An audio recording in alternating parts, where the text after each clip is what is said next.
unboxing the Yunzii B75. I like the packaging here. It's a little bit generic, but I like it. However, let's get this open. If you want to check out the same keyboard, Amazon links below, a manual with B75 on it, and then the board itself in white. I like the knob here. Let's see if it wobbles. Very, very, very minimal wobble. That's actually really good. Put it up a little bit closer so you can see a little bit of wobble. Tactility feels clean.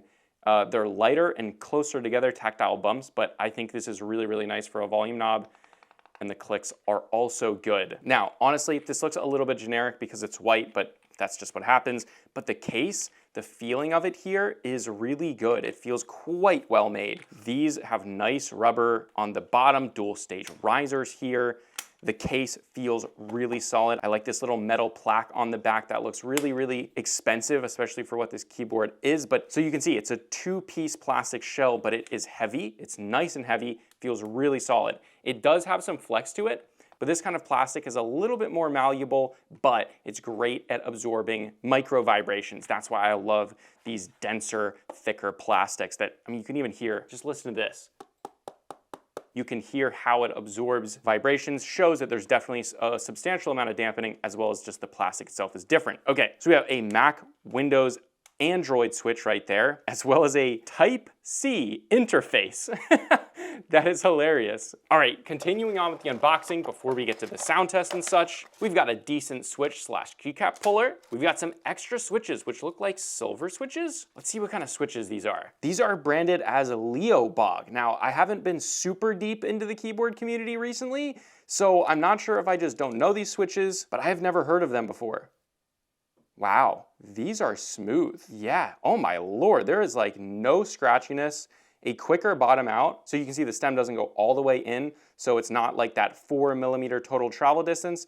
This is probably closer to like a 1.7, 1.8 until bottom out. Feels really good. This actually reminds me of like a Acco silver switch. Very similar, really quite good. Very smooth, that's impressive. All right, also in the box, we've got a gray USB Type A to USB Type C. I do like that it's gray. It adds a little bit of an accent, makes it a little bit more expensive.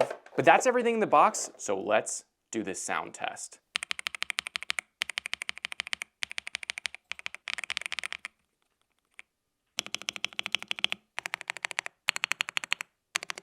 Yeah, this thing is freaking like really good. It's quite good. Wow. Okay, the biggest thing that I'm noticing is these switches are really, really quite good. They're definitely a higher end switch. While this looks kind of generic, they just did it really well. Adding some custom keycaps to this would make this pretty much everything you'd need. The stabilizers, solid. They sound good as well. Zero tick, perfectly tuned. But the biggest thing is there's very, very little stem wobble. So this feels like an extremely tight keyboard. The bottom out feels fantastic. The smoothness of the switch and the way that these were lubed feels like a hand lube job. I mean, this is a really impressive keyboard. The looks, yeah, it looks a little bit generic, sure. I like that it says Type-C interface, that's hilarious. But the keyboard itself, the product that you're getting, yeah, this is impressive. For a modding keyboard, it really just allows you to do like the visual stuff. You could literally just do the keycaps, maybe spray paint it if you wanted to, and then you'd be done because it's that good. Like, yeah, this is actually really impressive, and it is like a total sleeper by the way that it looks. But with that, let's get to the full review. This is the Yunzii B75, coming in at a price tag of $65.99, but at the time of filming, you can get this for slightly under 60 bucks, which is a freaking steal. So check the links below for current pricing. This is a 75% form factor with a knob. The outer coating of the knob is metal and there is a very minimal wobble, but overall very nice to use. The case here is a two-piece plastic shell with attractive rounded edges, and even though this is completely plastic, there is a very minimal flex and the plastic feels very, very dense. When I picked this up, it had a surprising amount of weight to it, which I do appreciate. This does not feel like a cheap keyboard. It feels a lot more expensive than the price tag. Now, on the top left, there is a white RGB indicator bar that is really well diffused, which I think is a nice little touch. And then there is a switch for Windows, Mac, or Android connections. As for dampening, there is foam between the plate and the PCB, a switch dampening pad, a soundproof film, foam and silicone in the case Oh, and then this is gasket mounted. Very nice.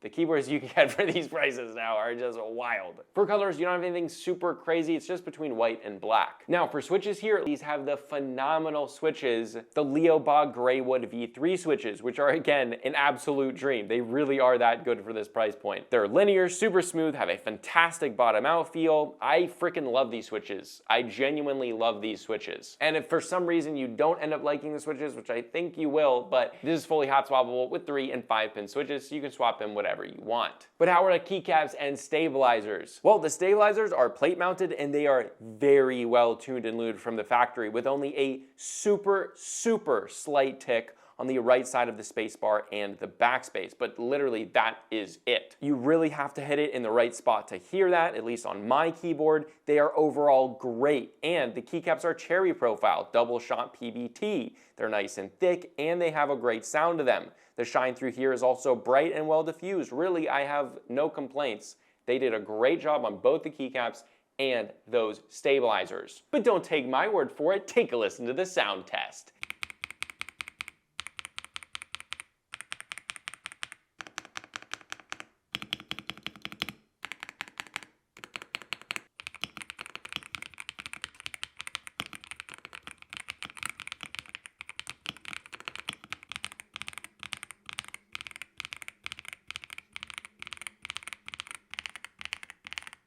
And that is how it sounds. For connectivity, this is wired only with a detachable USB Type-C. So while on paper it's not as good of a value, I do think this keyboard is surprisingly good to use. For feel, while it's not the most beautiful keyboard for sure, it's just a little bit plain with a little bit of modding. The feel of this keyboard stock is phenomenal. It really just needs to have better visuals. That's something you can easily do with buying a set of keycaps or spray painting the case or doing something, but the feel of this keyboard, so good. Using it for gaming, really good for the price. Now, for RGB, this is only blue lighting. It has great diffusion though, and it's very bright. It also has some nice modes. And lastly, this has north-facing LEDs. Again, if you want to check out this exact same product, there's Amazon links below for the US, UK, Canada, and international links. And if you want to check out my main channel with longer form content, you can check that out right here. But this is a consumer tech review, high speed, and I'll see you guys in the next video.